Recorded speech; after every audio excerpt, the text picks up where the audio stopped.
Hey everybody, it's A7X Fan Ben, and I'll teach you about the pros and cons of one-masted sloops. So this is a ship type that's been around since the early days. Spanish Main came out in 2004, and it was one of two rare ship types in the rarity distribution along with five masters, which are generally the flagships of this game. A lot of times, one-masted sloops are, one of the smallest ship types, of course. They don't have any special keywords associated with them like turtle ship and whatnot, but I'd like to do a video on all the different ship types. It was one of the video recommendations. So advantages and disadvantages of the one-masted sloops is what I'm going to go over first.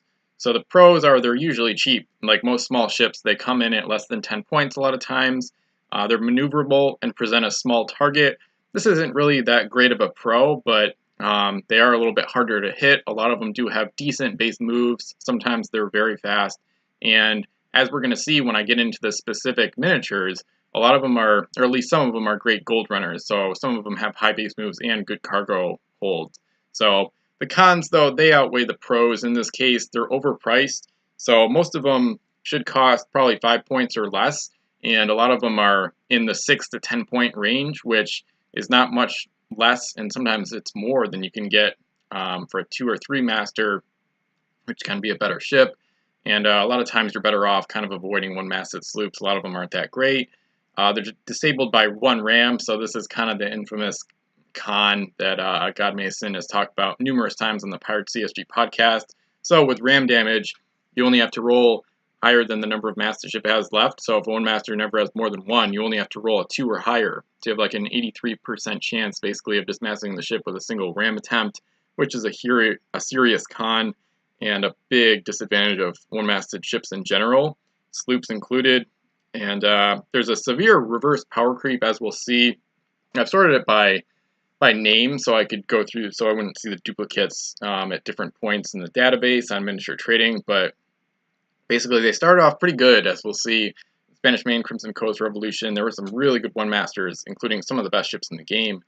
But as the sets went on, along with a lot of other ship types and just the game in general, there was a severe reverse power creep.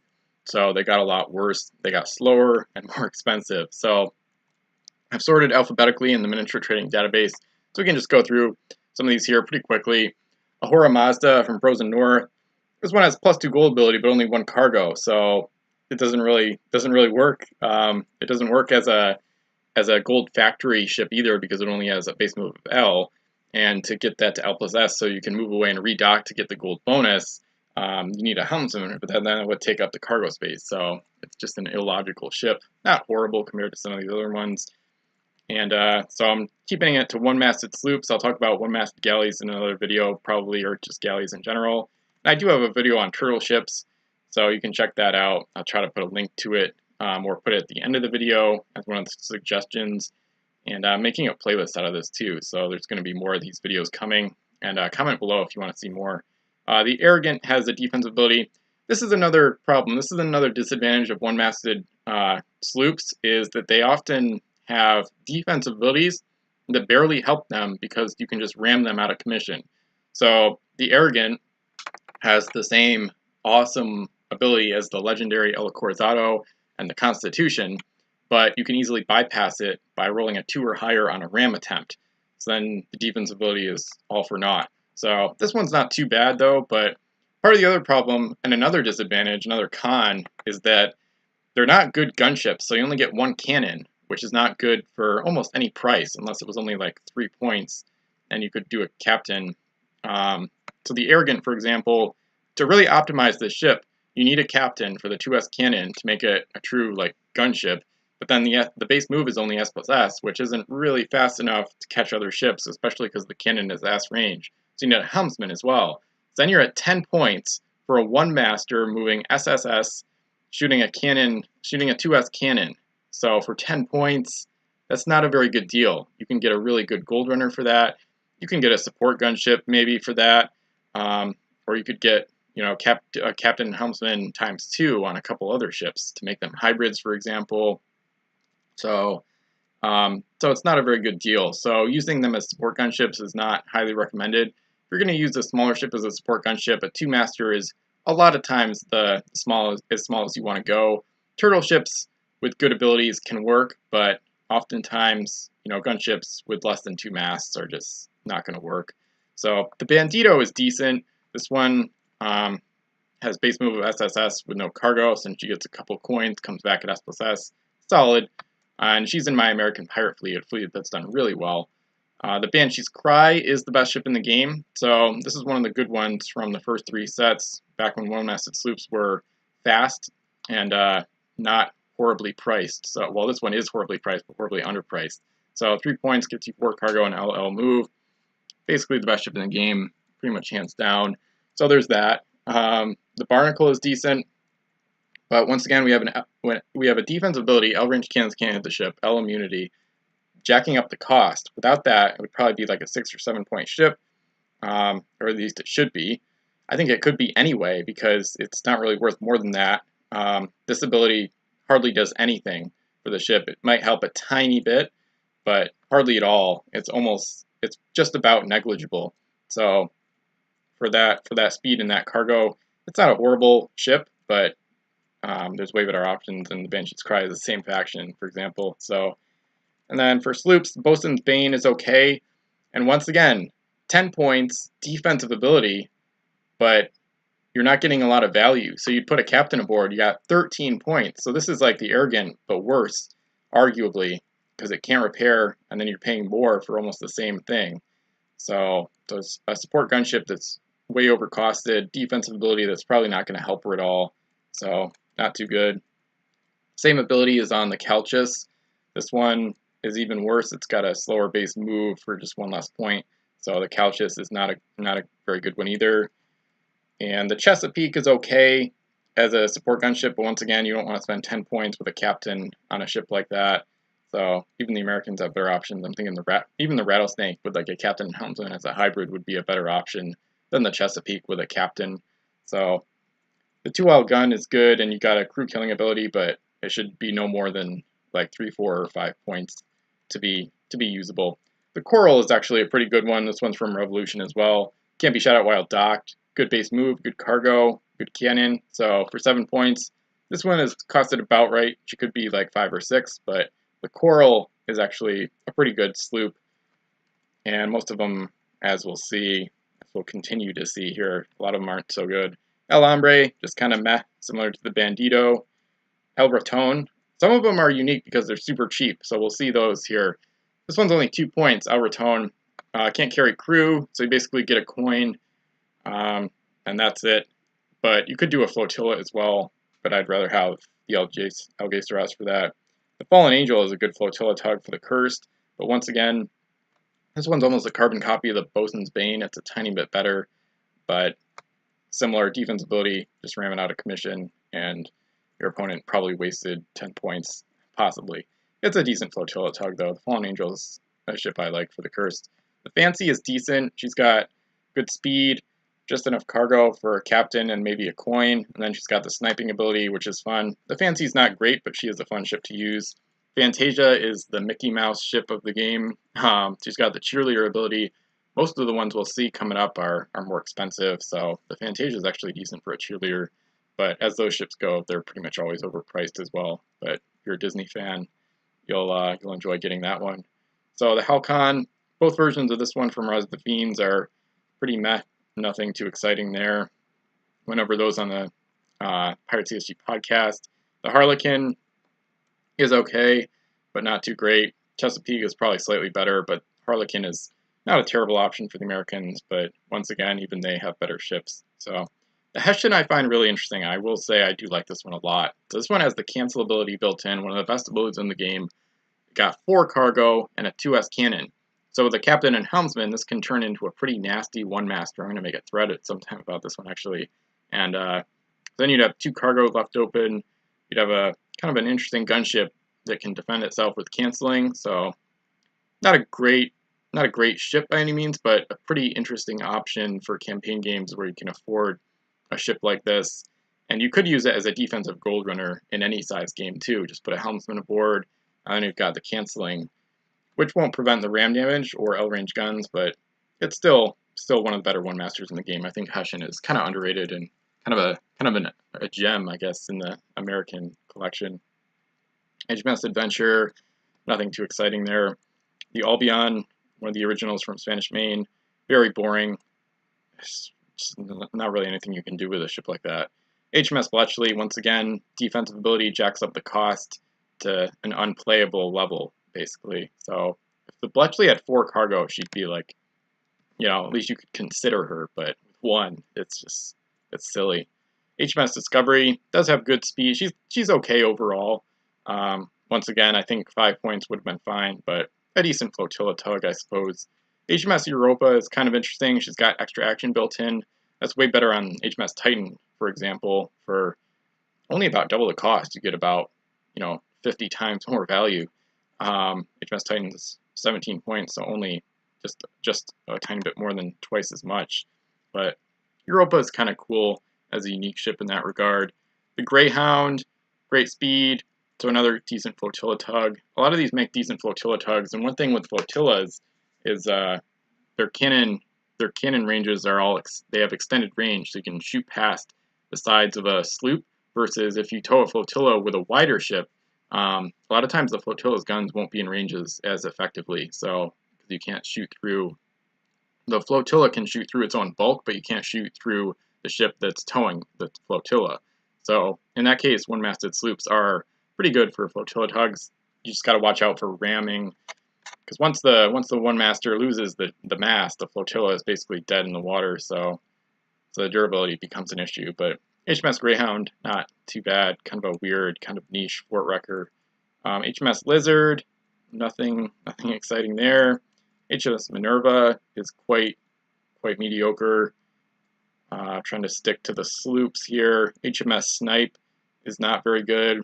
Has an ability that's kind of infamous for being hated for good reason. Not a good ship. HMS Starbuck is basically just the Discovery, but considerably worse ability in cannon. So just a direct downgrade in the set. Yeah, that's a good example of reverse power creep right there. HMS Stingray is another good example of it. HMS Greyhound has LL speed for 7 points. This one has S speed for 9 points, so I don't know what you would do with it. And then the other version of the Stingray is a tiny bit better, but still pretty much unplayable. For 12 points, with a Captain Humpton for the Stingray, you could get HMS Oxford empty, which was the card of the day on the vlog, number 53. HMS Swiftsure is similar to the Greyhound, but more expensive for a different ability. Still a problem though. Defense abilities don't really help small ships because of ram damage. I do like eliminating ram damage as a house rule to do away with it, especially because it doesn't seem all that historically accurate. If anything, the ship doing the ramming would be pinned a lot worse than any damage to the opposing ship in a lot of ways. And if you read about naval history, you'll see some examples of that. So I like to do away with ram damage, but anyway, I know most people don't do house rules quite like that a lot of times, so stick to the basics. HMS Trapezy is actually pretty good. This one goes out at LSS, basically, and then gets 3 coins, comes back at LS, so one of the better ships with that ability. Pretty solid ability, I think.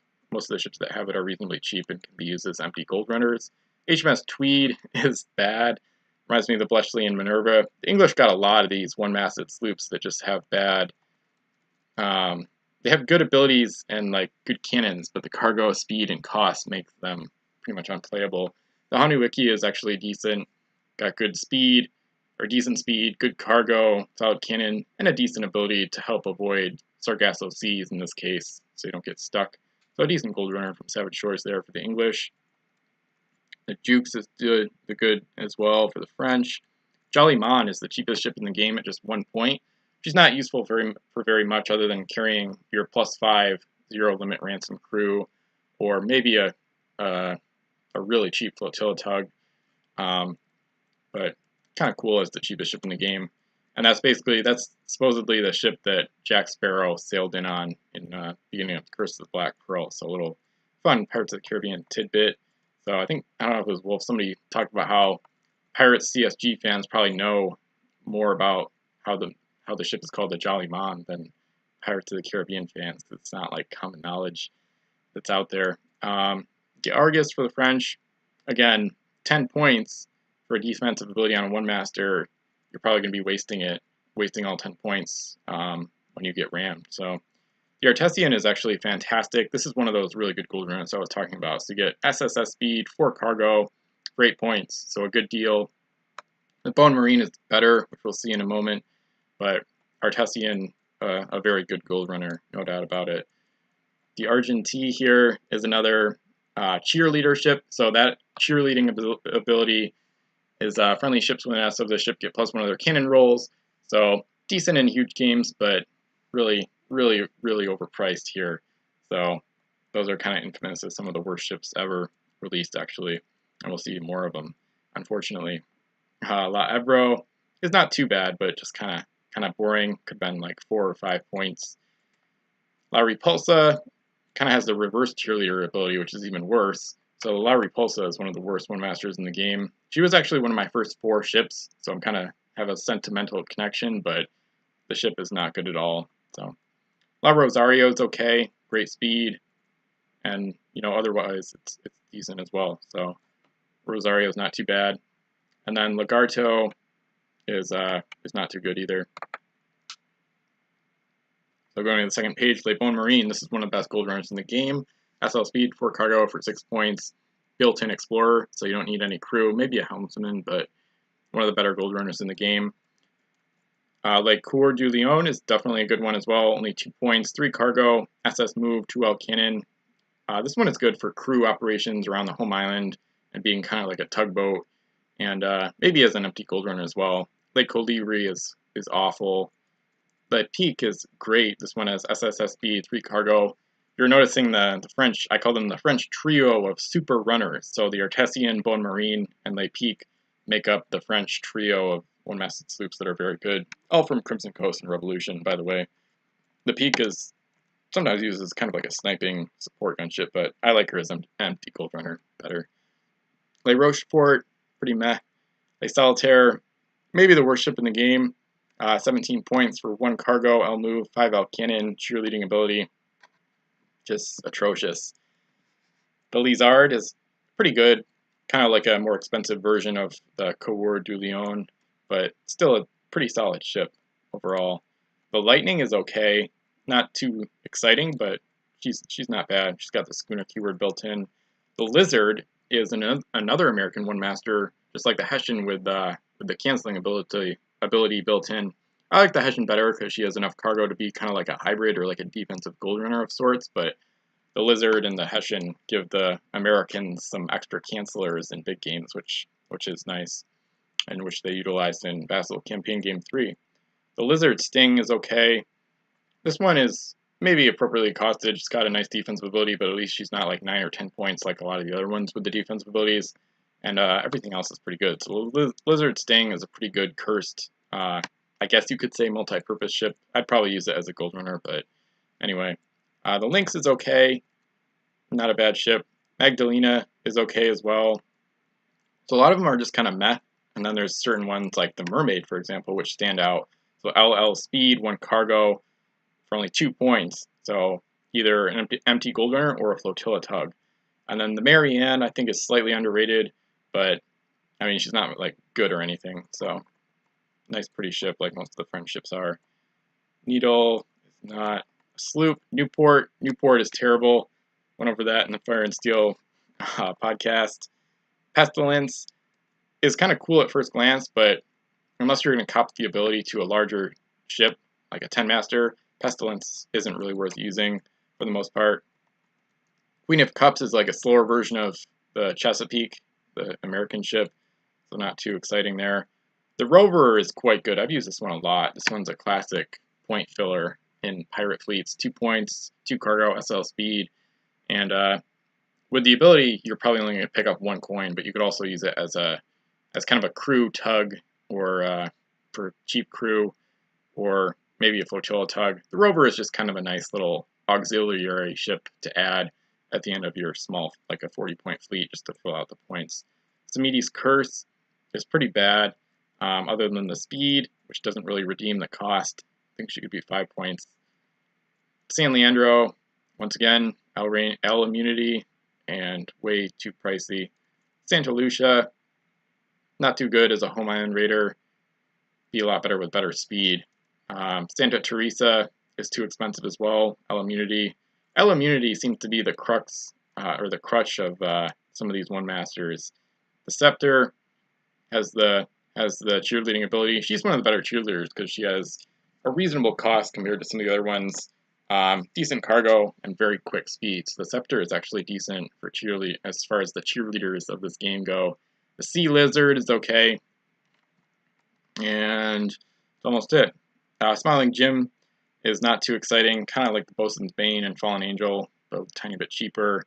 The original Snipe, not HMS Snipe. This one is not too exciting either. So best used as a flotilla tug, but one cargo is really tough to work with because you can't really do hardly anything with the ship in general. And it looks like we've got a bunch of galleys. USS Annapolis.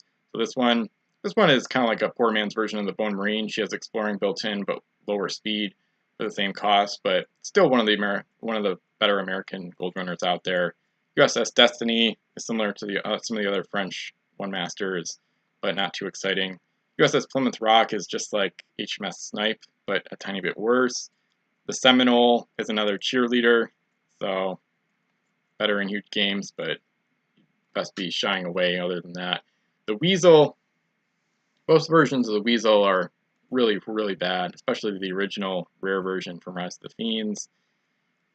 And the Zephyr is one of the original really fast ships. I think she was the fastest ship in the game when Spanish Main was the only set, I think. And decent flotilla tug, but Banshee's Cry is better in almost every way. So anyway, so overall, one-masted sloops, as you can see, there are some good ones. The best ones are usually good gold runners. They're not really worth using as support gunships, and overall the cons outweigh the pros. And the biggest disadvantage is the ramming. The ramming problem really cripples the ship type, cripples all one masters, but sloops definitely are included in that. So they're overpriced for what you get. But anyway, so I hope to do more of these videos in the future. Let me know if you'd like to see more. Give me other ideas for videos, other ideas for video series and things like that, and I'll take it into consideration. But other than that, leave a like if you enjoyed the video, and I'll be back soon with more. So thanks for watching.